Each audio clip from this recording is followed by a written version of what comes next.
বন্ধুরা জিওমেট্রি যে question, basic question দেখো কি করেছে। কোশ্চেন বলছে দুটো সার্কেল আছে, টু সার্কেল, না তারা স্পর্শ করেছে না ইন্টারসেক্ট করেছে, তারা দূরে দূরে আছে, কেউ কারোর মধ্যে নেই, মতলব হচ্ছে দূরে দূরে আছে। কোশ্চেন করেছে কতগুলো নাম্বার ম্যাক্সিমাম কমন ট্যানজেন্ট টানতে পারি। এবং যারা আমরা ট্যানজেন্টই জানি না তাদের জন্য আগে এটুকু বলি যে একটা লাইন যে সার্কেলকে টাচ করে বেরিয়ে যায় তাকে ট্যানজেন্ট বলা হয়।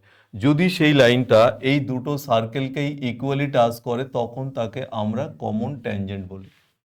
হলো, প্রশ্ন করছে দুটো সার্কেল দূরে দূরে আছে, ম্যাক্সিমাম কটা ট্যানজেন্ট টানা যাবে। তো এক্ষেত্রে আমরা জানি এই কোশ্চেনে যখন উত্তর করতে হয় তখন আমরা এই প্রসেস ফলো করি। দেখো এই একটা ট্যানজেন্ট হতে পারে, টাচ করে বেরিয়ে যাচ্ছে। আমি উপরে অলরেডি একটা লাইন টেনেছি, এটা টাচ করে বেরিয়ে যাচ্ছে।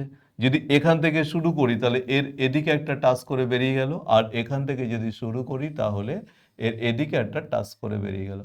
তাহলে দুটো সার্কেল যদি পরস্পর দূরে থাকে ম্যাক্সিমাম আমরা চারটে ট্যানজেন্ট টানতে পারি।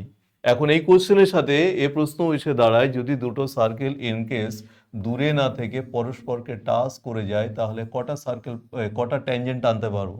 সেক্ষেত্রে উত্তর হচ্ছে আমরা উপর দিয়ে একটা ট্যানজেন্ট নিতে পারবো, নিচে এখান দিয়ে একটা ট্যানজেন্ট হবে, আর যেখানে টাচ করেছে সেখান দিয়েও একটা ট্যানজেন্ট হবে, সেক্ষেত্রে তিনটে।